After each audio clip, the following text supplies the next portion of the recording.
इस वीडियो को हो सकता बहुत से लोग सिर्फ इसलिए ना देखें क्योंकि इस वीडियो में कोई लड़की डांस नहीं करेगी। मैं आज इस भाई की सच्चाई आप सबके सामने लाने वाला हूं। भाई चल के दिखाओ एक बार।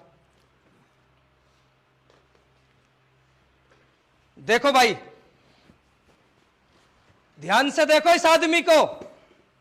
भाई जी नाम क्या आपका? जी मेरा नाम बलराज तंवर है। बलराज भाई, आज तक आपने क्या किया अपने पूरे जीवन में? मैं 2.5-3 साल की एज में मेरे पैर खराब हो गए थे पोलियो के कारण। मेरे माँ बाप ने मुझे एक स्पेशल स्कूल में पढ़ाया जो हैंडीकैप का स्कूल था। ठीक है। वहाँ से मुझे शुरू से स्पोर्ट्स बहुत पसंद था।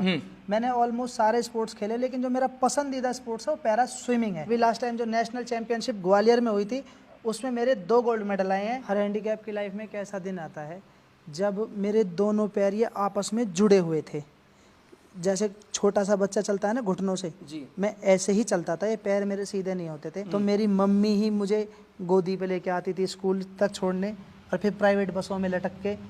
और आप जानते हो कि जो वेस्टर्न टॉयलेट है वो आ जाए। पहले शायद आपके और हमारे घरों में ये जो इंडियन टॉयलेट है ये भी नहीं थे जी। तो किसी बच्चे को फ्रेश करवाना, उसकी पॉटी वगैरह धोना, ये कितना वो है। और वो भी एक 10-12 साल के बच्चे का कोई नहीं कर पाता। शर्म भी आती है बच्चे को, खुद को भी। तो ये मेरे माँ बाप ने कैसे किया है बस वो जानते हैं। और एक टाइम ऐसा भी आया है मेरी लाइफ में जब मैं छोटा था तो सब बच्चे साइकिल चला रहे हैं, खेल रहे हैं। अब मुझे तो नहीं पता ना कि मुझे पोलियो है। हाँ। उस समय इतनी बुद्धि नहीं थी। हाँ। तो मैं हमेशा कोशिश करता, कभी खाट को पकड़ के कभी, लेकिन मैं धड़ाम।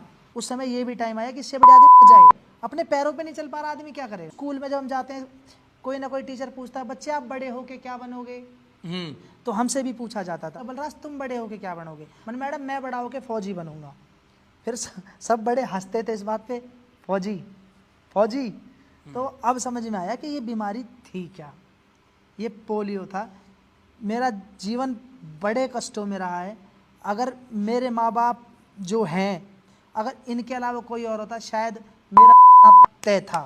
फिर मैंने बहुत कड़ी मेहनत करके अब 3-4 साल से मेरे मेडल आ रहे हैं। अभी लास्ट टाइम जो नेशनल चैंपियनशिप ग्वालियर में हुई थी उसमें मेरे 2 गोल्ड मेडल आए हैं। आपने 2 गोल्ड मेडल जीते मेरे भाई। किसी ने आपका कोई मान सम्मान किया? जी नहीं किया। तो आस पड़ोस में ये कहते थे ओ तू ही बनेगा एथलीट, तू ही लाएगा गोल्ड मेडल। अब ये बातें चुभती हैं कहीं ना कहीं, तो हमेशा मुझे एक नीचा दिखाया गया है। एक जगह हमारे ऐसे भाई का सम्मान किया जा रहा हो और वहीं दूसरी जगह कोई लड़की बुला रखी हो डांसर, तो आप खुद बताओ कमेंट करके सबसे ज्यादा भीड़ कहां होगी? बताओ भाई। भीड़ वही होगी जहां लड़कियों पर डांस कर रहा होगा। जो इतनी दिक्कतों के होने के बाद भी अपने परिवार का पेट पाल रहे हैं, देश का नाम रोशन कर रहे हैं, उसके लिए कोई मान सम्मान नहीं। अगर आपके अंदर जरा सी